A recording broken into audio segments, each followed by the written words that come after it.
Hello guys, in this video I'm going to show you how to set Who Can Remix your posts on the Instagram application. But first of all, I just want to mention, please don't forget to subscribe to our channel, because at 100,000 subscribers we are going to show you our YouTube revenue statistics and growth strategy, how to make money online. So let's jump into it.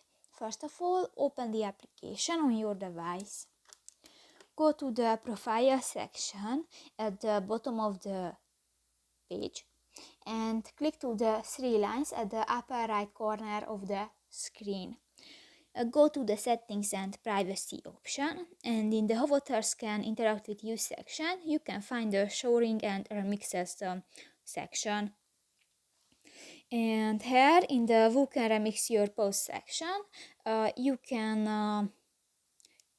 find three options: allow everyone to remix, allow only people you follow to remix, and don't allow remixes.